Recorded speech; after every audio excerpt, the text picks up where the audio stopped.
kusoo dhawaada TV-ga caalamiga ee Somali for All TV. Magacaygu waa Axmed Mukhtaar. Maanta waxaanu joognaa magaalada Hardenberg oo aanu wareysi kula yeelanay dadweynaha Soomaaliyeed ee magaalada Hardenberg iyo nawaaxigeeda. Barnaamijkeena maanta wuxuu ku saabsan yahay dhibaatooyinka qaadka uu u keenay bulshada Soomaaliyeed guud ahaan, gaar ahaan Soomaalida Holland. Waxaad noo sheegtaa magacaada saddexan, da'daada iyo inaad chat cuntay in kala horta. بسم الله الرحمن الرحيم مقعي محمد محمود وحنكون مقع داري دوبو دادي دوا أفرتني أفرجر عنيق بنود ملهي قادنا معه. بسم الله الرحمن الرحيم مقعي وحلي هذا محمد العيسى وحندقنا هاي مقالة هاردنبرغ دادي دوا شين لاتن قادك معنا هذا. بسم الله الرحمن الرحيم مقعي إسماعيل محمود أحمد وحنا هاي صدحي صدن جر قادك معنا هذا. بسم الله الرحمن الرحيم مقعي راجح عبد القادر أحمد وحنا دقنا مقالة هاردنبرغ هذا جاتك معنا. بسم الله الرحمن الرحيم مقعي عمر سعيد بريرة يعني وحنا دقنا مقالة هاردنبرغ جاتك معنا. السلام عليكم. بسم الله الرحمن الرحيم وحويان مقعي شريف عبد الواحد بالليل هذا جات كان وعون شري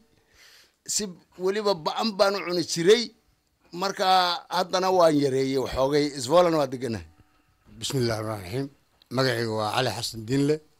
دعيده وأفرتني توصلنا جاتك سحن بانو جري ولي وإيوين جري إلا يحدنا وعنا لكن سيده وعنا. بسم الله الرحمن الرحيم مقعي حاج محمد يوسف كيدي وحندقنا هاي مقالة ديم صار ودن كنيدرلاند شاد كنا وان وحوقها حتى وان عنا شري لكن وين يري حتى. بسم الله الرحمن الرحيم مقعي ياسين حسن جيل دادي دواشن يسودن شاد كوان عنا شري لكن هذا معنا وحنا دقنا هاي مقالة هاردنبرغ. بسم الله الرحمن الرحيم مقعي على عبد ري دادي دوا صدن يو تضبط سنة waxaan deganahay magaalada Hardenberg chatkana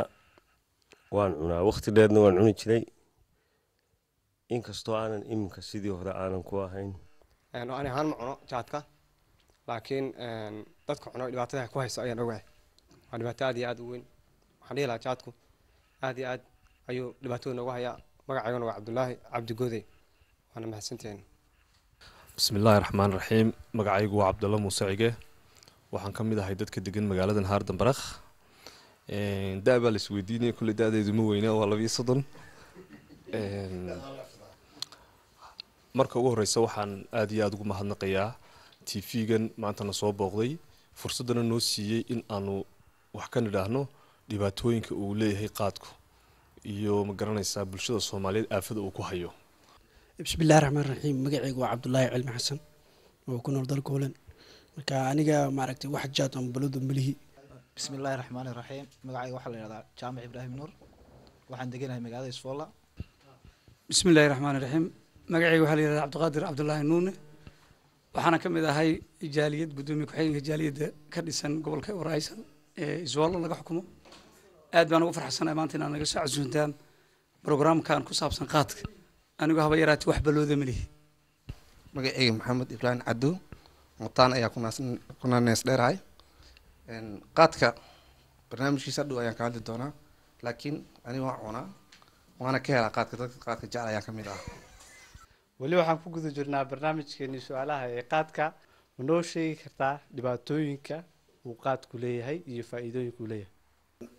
faa'iidada uu qaadka leeyahay hadaan ka bilaabo dad badan ayuu macnaha u yahay shaqo amba ka shaqeysta oo noloshooda ka soo saarta oo wuxuu ka mid yahay ganacsiga ugu weyn oo Soomaalida ay abuuratay gudaha iyo dibadaba. qasaaraha uu leeyahay waxaa ka mid ah dhaqaalaheena ku baaba'ay nolosheena ku baaba'day wuxuu qayb weyn ka yahay dagaalada socda wuxuu qayb weyn ka yahay macnaha diin la'aanta iyo dhaqan xumada nagu dhacday. horta qaadku faa'iido iyo qasaare marka la soo eego anigu waxaan qabaa qasaarihiisa badan waxyaabaha waxa ka mid ah faa'iidada uu leeyahay dhaqaale ka soo gala Soomaalida qaar waxaana ka mid ah faa'iido darrada uu leeyahay dhaqaala burbur ka soo gala soomaalida inteeda kale. anuu haddaan ka hadlo fikradayda waxaan aaminsanahay jaadku inuu dhibaatada soomaalida ku hayo. jaadka maadaama aynu iska su-aalayno faa'iidadiisa iyo khasaaradiisa, anigu waxaan bildiifsanahay jaadku tootali meellaba inaanu ku wanaagsanayn, xag diimeed, xag dhaqaale, xag shaqo, xag caafimaad, xag mujtamac, midnaba inaanu ku wanaagsanayn. qofka qaadka cunaayay waxbarashadiisu aad bay u kooban tahay ama ma sii wadi karo waxbarasho markay noqoto, waxna ma baran karo qofka waad ogtahay iyo iskuulladii ma aadi karo oo ma tegi karo. waxa kale oo dhibaatada ay haysataa ay tahay qofkan jaadka cunaya dadka aad buu uga dambeeya xagga dhaqaalaha hadday noqoto, hadday guri noqoto, oo had iyo jeer cidlu taagan yahay qofkan jaadka isku ilooba. oo rag badan baa la sheegayaa oo majlisyada dhex seexda inta ay maaragtay dee gurigoodii ay ka dayoobeen oo ay sidii maaragtay dadkii duurka seexanayoo kale ay noqdaan inta isku iloobeen balwadda. taasina dhibaato ayay u keentaa. waa hadday dumar noqoto iyo hadday rag noqotoba labadaba way leedahay. waxaan aniga iyo dhowr inuu kala halka fadhiyo waxaan la shaqeynaa on farayfiliq waxa la yiraahdo kula shaqeynaa VVN-ta waxa weeyaan hay'ad caawisa dadka qaxoontiga ah ee dadka ma garanaysaa ku cusub dalka. marka waxaan kula shaqeynaa anagu voluntary ahaan wax dhacda dhalinyarada qaadka cunto had iyo jeer dadkan qaxoontiga caawiya aad bay uga caawdaan. taasi oo ah ninkii dhalinyarada markuu qaadkii cuno ballantii maanta haddii uu iskuul tegayay iyo haddii uu dhakhtar lahaa iyo haddii uu meel kala tegayayba iman maayo, waayo habeenoo dhan buu qofkii soo jeedaa. halkay maskaxdiisu ka nasan lahayd ayaa habeenkii oo dhan buu soo jeedayaa. ilaahayna qur-aankii wuxuu noogu sheegay inuu yidhi maalintiina shaqaysta habeenkiina nasta. qofku markuu habeenkii soo jeedo ee waxa weeyaan sigaar iyo qaadu isku afuufo aroortii isagoo tabcaana ayuu ballantii loo sameeyey jaraya. qaadku waxaa la odhan karaa waa wax aada u dhibaato badan, hadday noqoto xagga caafimaadka, hadday noqoto xagga cibaadada, hadday noqoto xagga dhaqaalaha, iyo haddii ay noqoto marka wadamadanaynu joogno khaasatan laga eegaba burburka faraha badan ee faamiliyada ku yimaada. waxyaabaha kowka ah ee sababa waxaa la odhan karaa inuu qaadka yahay. waxyaabaha bulshada soomaaliyeed ee wadamadan qurbaha ku nool yacniga la hadhay ama saameynta ugu badan ku keenay hadiyo goraa la tilmaamo inaynu dadka kale aynu kaga dambayno. waxaan aaminsanahay inay tahay qaadka. jaadka ama qaadku sabab mu u yahay burburka ku yimid qoysaska Soomaaliyeed guud ahaan qurbaha gaar ahaan Soomaalida Holland. waxaa jira faamilo badan oo ku kala tagay jaadka halkaan kali ma ahan. Soomaaliya markaa joogno waxaa dareemaysaa dad isku dhegan, laba qof isku dhegan, nin iyo naag baa isku dhegan, laba nin baa isku dhegan. waxa isku dhegan ma ahan dhaqaale kale, waa dhaqaale jaad la isku haysto. ama jaad baa la isku haystaa oo leeyahay lacag jaad iga cuntay, ama waxa la isku haystaa ninkayga lacag buu dhigay oo meesha shaqaysanayo oo jaad ayaa lacagtiisa qabo. bay isku haystaan dumarkii iyo raggii. faamilkaasna saas u kala tagaa. marka dhibaatada koowaad ee faamilka uu leeyahay waa taas. waxa badan khasaara wuxuu nagu keenay qaadku nolol ka dhacitaan inay Soomaalidii noloshii ka dhacaan. dadkan wadankan Holland waxa la yiraahdaa qofkaasi noloshu ka dhacay, waxana u badan dadka noloshu ka dhacay dadka qaadka isticmaala. horta Soomaalidu waxay tiraahdaa joqninkii galay ajabkeeda la wareystaa. aniga Cali Xasan Diinle jaad igu wareystaan jaadka waa soo gadan jiray, waana iibin jiray nuuna gudoomiye ku-xigeenka amarqatiga ya wax badan baan ku soo jiray. haddaad doonaysaan jaadka dhibaatadiisa iyo faa'iidadiisa anaan sharxayo. dhibaato weyn ayuu bulshada ku hayaa. problem buu leeyahay, dhaqaale xumo buu leeyahay, soo hore u sheegay, caafimaad xumo buu leeyahay ya gurigaagii oo aad ku noolaad ayuu ka burburinaya. dhibaatooyinka qaadka uu keeno waxaa ka mid ah iskuulkii maba imanayaan Soomaalidii. qofkii uu soo hadlayaa waan xanuunsanayaa buu odhanayaa, xanuun aan dhammaanayn. waxaa la odhanayaa dhakhtar taga dad xanuunsanaysid oo noo keen riboodkii dhakhtarka. dee dhaqaalihii qaadkii waxa weeyaan wuxuu ku hayaa dhaawac weyn oo mijintii markay 4 euro tahay uu maalintii cuno 4 mijood 4 times 4 waa 16 euro. waxa weeye taa qudheeduna caydii qofka qaadanayay waxay ku tahay mushkilad masalan sidii saaxiibkii igu horreeyey sheegayay oo ahayd in qofka ugu yar maalintii uu cuno 4 mijood oo jaada laga siiyo halkan Yurub marka uu joogo 4 euro qaarta waxaa la siiyaa 4 euro 4 euro 4 xabadood markaad ku jiito 16 bay noqonaysaa euro haddii 16ka euro la bedelo kulli dadkeenii oo iska burbursan oo dhaqaale haysto abaari oo dagaal haystaan oo dhibaatooyin badan haystaan ayay wax u qaban kartaa kulley inagu dad islaam baynu nahay yacniga mas'uuliyadda koowaadna waxay saaran tahay faamiliga ninkii haddii uu qaylo waajibaadkii uu ku lahaa ubadkiisa iyo reerkiisu ma gudan karo oo yacniga dee waa kan iska waqtigiisii u qaybsami maayo maruu hurdo iyo maruu qaylayo bay noqonaysaa jaadku ma darooga mise ma ahan anuu sidaan qabo jaadku inuu yahay daroogo laakiin uu yahay waxyaabaha mar kaliya ta aan gelin qofka laakiin qayb u gala qaadka darooga ma yahay mise ma aha waxaa la isku raacay inuu qaadka darooga uu yahay su-aasha meesha taalla waxay tahay qaadku darooga ma yahay mise ma aha kulleyda taasi dood ma baahna marmaraya waa daroogo waa la sheegay waa daroogo weliba darooyinka ugu waaweyn anigu waxaan qabaa inuu qaadku darooga yahay sababtoo ah qofka intuusan qaadka cunin uuna u fadhiisan qaadka haddaad la kulantid isagoo xanaaqsan baad arkaysaa xoogaa ka bacdi markuu dhowr qori qaniino ama xoogaa yar qaylo isagoo degan oo wax kale qorshaynaya oo maankiisii iyo miirkiisii uusan joogin dabaqyo aan jirin ballanqaad aan jirin iyo waxyaabo aan jirin maandooriye maanka ayuu ka doorinayaa qofkii jaadku waa daroogas laskuma haysto waxaa weeyaan niman yahow jaadka haddee waa ismadadaalinaynaa waxaan leenahay sideen yeellaa bahalkii waana laakiin runtii waxaa weeyaan dadkani markii hore way shaqaysan jireen waa xoogsan jireen waa xamaalan jireen danahooday raacan jireen jaadkan kadaata maaragteen nimankan aan dhex joognaba dee khamrigooday iska cabbaan ma og tahay danahoodana kama habsaamaan fikirkayga waxaan qabaa inuu yahay daroogo laakiin daroogo la joojin karo inuu yahay anigu waxaan aaminsanahay qaadku inuu yahay daraagas qaadku sida dee scientific la cadeeyey saynisku sida uu cadeeyey oo nimanka aqoonta u leh ee laboratoriyada geeyey waxay cadeeyeen inay ku jiraan walxo ay ku tilmaameen inuu yahay amphetamines oo la category ah sidan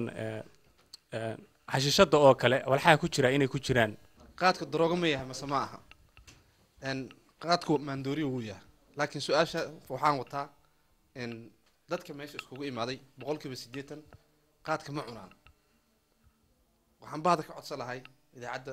iyo jaaliyadda inay noogu daraan waqti kaleeto sababtoo ah magaaladu way weyn tahay raggii qaadka cunayay amba professional u haystana maysa kasoo qayb gelin 4 xaba ayaa imaaday weli waxaa noo socda su-aalaheena onderzoek ama research lagu sameeyey wadankan Holland Soomaalida ku nool inay shaqo la'aan yihiin oo ay outcaring qaataan marka dad badan ayaa waxay onderzoeka lagu sheegay inuu sabab u yahay jaadka haddii aynu ka hadalno arrintan wariyuu weydiiyey ah shaqo la'aanta dadka Soomaaliyeed ku haysta Netherland qaadku qayb ma ka yahay waa su-aal aad iyo aad u muhiima isweydiina mudan anuu fikirkayga waxaan qabaa inuu qaadku u yahay sabab shaqo la'aanta Soomaalida haysata waayo iminka markaad Soomaalida weydiiso waxa lagu oranayaa shaqo la'aan baa jirto oo waa cayn karo qofkina fadhigaba ka kici maayo sida uu noo sheegay wariyuhu 80% ayay sheegaysaa onderzoek la sameeyay daraasad la sameeyay in 80% ay Soomaalida shaqo la'aan tahay wadankan Netherland ku nool taasna maxaa sababay jaadku qayb ma ka yahay ha qayb uu ka yahay jaadku laakiin waxyaabo fara badan oo shaqo la'aanta u keenaya Soomaalidana way jirtaa oo onderzoek kuma eko oo kaliya in jaadku kaliya uu dhibaatada u keenay oo waxa jirta in Soomaalidu ay la timiday iyadoo oo maaragtay operationkan ama maaragtay training ama xirfadda ay leedahay Soomaalidu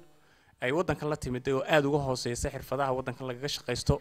waxbarashada aan halkan nimidno aad uga hooseeya waxbarashadii wadankii kulley yacniga shaqo la'aanta waxaan filayaa sababo badan baa keena qaadku ha ka mid ahaado laakiin inaanay inta badan qaadka oo qura ku salaysnayn waxyaabo kale oo badan oo sabab u ah in dadka Soomaaliyeed bilaa shaqo ay noqdaan ama ay shaqo tagi waayaan ay jirto haddii ay tahay dadka xagga afka waddankan lagaga hadlo ku adag sidaa duuliya salihii iga horeeyey uu sheego kale master yaasiin oo ay tahay dadka oo yacniga xirfad badan aan lahayn dadka soomaaliyeed oo aan ahayn dad inta badan u bisil yacniga dhexgalka bulshada iyo sidii bulshada waddankan aynu nimi dee u dhalatay oo ku dhaqan sidii ay ula jaan qaadi lahaayeen ama u dhexgeli lahaayeen uu qofkii dee markii uu biisi ka dhigay ee uu biisi yahay qofkii habeenkiina fadhiyo ama maalintiina fadhiyo habeenkiina jiifo saamaley uu ku jiro dee ma shaqaysanayo maalintii oo shaqabaa ma interes garayn uma baxaayo sidaa darteed jawaabtu waxa weeyaan qayb weyn buu ka yahay waxaan ognahay inuu sharci soo baxay sharcigaasoo lagu mamnuucayo jaadka ama qaadka haddii ay dhacdo lacala oo la mamnuuco maxaa faa'iidooyin iman kara ama khasaaro miyaa ka iman karto sharcigaas war sidaa idii sheega waa qaadka waan cunaa dadka ka helana waa ah meeshan waxaa yaalla qaadka ma la joojiyaa iyo ma lasii wadaa su-aashu waxay tahay qof kasta wax ra'yigiisa inuu ka dhiibto aniga markaan ka sheekeeyo qaadka waxaan bilaabay 95 da-diiduna 30 jir waa kala bar asaaba qaataba midda labaad qaadka qof kasta oo soomaalidu waxay tiraan nimaa wax ogaan lama cadaabo qof kasta oo cuna amba gada amba shilin ka soo gala amba ku bixiya wuu ogyahay inuu khasaare leeyahay soomaalidana waxay tiraan laba qaawan isma qaado qaadka ninka cuno inuu qaawan yahay waa ogyahay kan kalena ma qaadi kariyo amba naag ha qabo waxba uma tari karo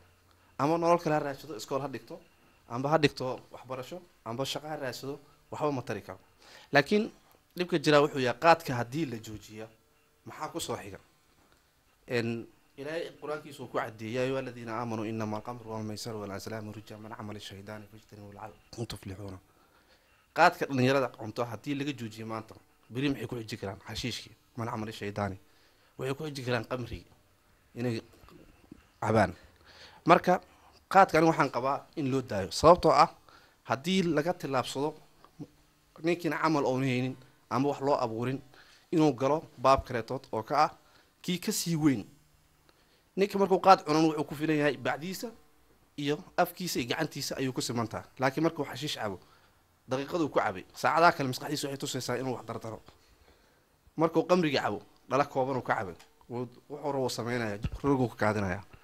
beertii u galay qofka asay ku xiran tahay inuu beerta galo iyo inuu iska soo cesho amba wuu iska dhaafaa amba wuu sii wadayaa haddii tayd aan ka hadlo qaadka maanta haddii la joojiyo aan mislihii dowlad kala bilaabaysaa laakiin soomaalida 80% kala bar inkastoo camirkayga uu qaatay kuwii iga sii daran maxay dhihi doonaan waa inay qamrigii galaan ama xashiishada galaan waddanku waa free qaadka keliya maanta laga codayo haya berito waxaan kasii jeclaanaa in lagu xijiyo qamriga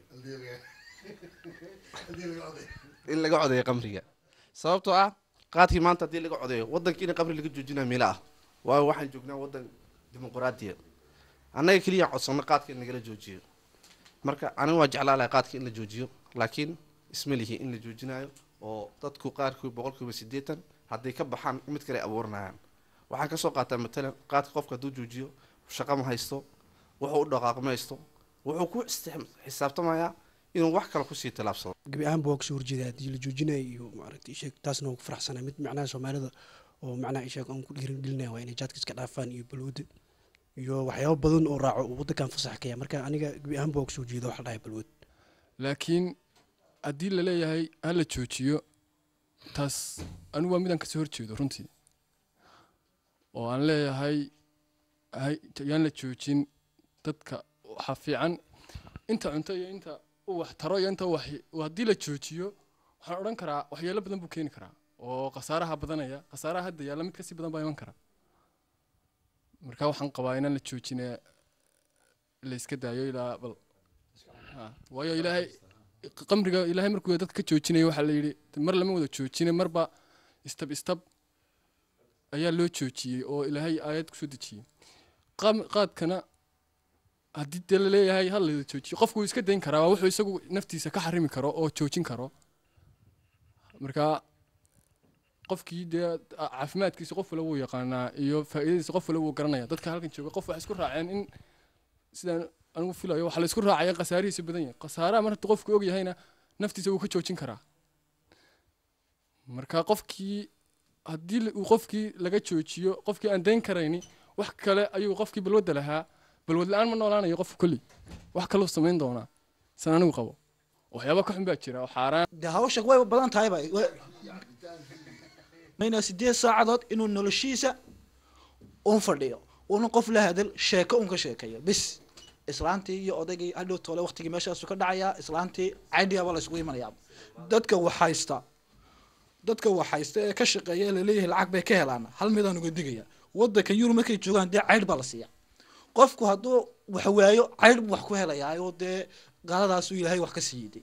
caydhiisa ha iska cuno caydhiisa ha iska cuno ha iska fadhiyo dadkana dhibta ha ka joojiyo jaadkana ha naga joojiyaan anuu haddaan ka hadlo fikradayda waxaan aaminsanahay jaadku inuu dhibaatada soomaalida ku hayo waxaanan taageersanahay dad kale ha la joojiyo soomaalidu waxaan jirin bay isku madadaalisaa waxaa weeyaan 30 iyo dhowr sano ka hor ayuu maxamed siyaad barre allah u naxariistay ayuu joojiyey jaadka isaga oo bulshada eegaya soomaalida danteeda iyo dhaqaalaheeda marka sidaa darteed waynu ismadadaalinaynaa waxaan leenahay waan joojin doonaa sidanaan yeeli doonaa caynkaa marmarsiiya ma noqonayso bahalkani inuu maaragtay ina baabi'iyey waa la wada arkaa haweenkii iyo caruurtii gaar bay u kala burbureen iyo raggii qabay haddee anigu waxaan kolleyba maaragtay waana cunaa jaadka in badanna waa soo cunayey marka anugu aragtidaydu waxaa weeyaan in la joojiyo si maaragtay bulsho caafimaad qabta aynu u noqono aad baan u soo dhaweynaynaa haddii la joojinayo dowladda Netherland haddii ay bahalkaa naga joojiso ama dowladaha kale ee wadamada Yurub ka mid ah ee dadka Soomaaliyeed ee jooga ay isticmaalaan qaadkuna uu filiga yahay aad baan u soo dhaweynaynaa aan noo taageersanay in la joojiyo waan ku faraxsanahay haddii ay suurtagelayso joojintiisa cid kastoo ka ololeynaysa hadday tahay TV-gan maanta nala kulmay aftida naga qaadaya iyo cid kastoo kale oo ka ololeynaysa joojinta qaadka waan ugu hambaleynaynaa waanu taageersanahay aniga waxaan taageersanahay dadka ka soo horjeeda jaadka in la joojiyo waxaan qabaa bulshada Soomaaliyeed inaanay isku boori garaamin inaan la deyn karin ee la joojiyo loogana gudbo shaqo iyo waxbarasho ay naftooda ku seef gareeyaan oo laga hoos baxo waxaan caydha la yidhaaho aynu dadka gacanta horsanayno aynu shaqo uga gudubno aynu